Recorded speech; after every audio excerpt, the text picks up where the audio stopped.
Wacha tuongee na Kiswahili ndio iwe ni kasiri yetu.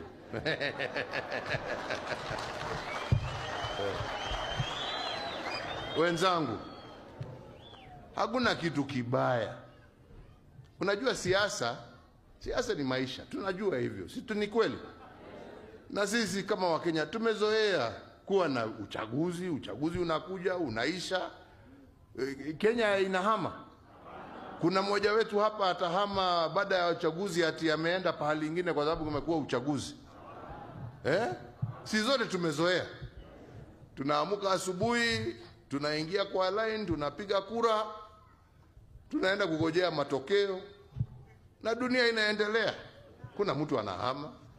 Hata mimi hata kama niko rais taenda kupiga yangu kura niende nyumbani, niamuke ule ameshinda nimpatie sukuma kazi mbele bana, mimi niende kwani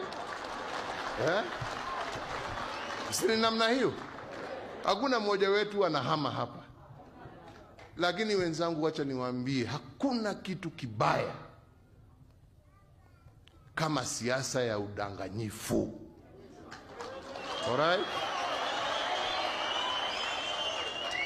Siasa ya madharau, siasa ya vitisho, siasa ya matusi. Wananchi, mutakula matusi? Mutakula hasira? Mutakula hiyo makelele hiyo yote? Sasa jameni, imagine kiongozi mzima anasimama, sitaki kutaja jina, kiongozi mzima anasimama, kiongozi anasimama akidanganya mchana, na amekuwa ndani ya serikali. Sorry, nisema sasa nani?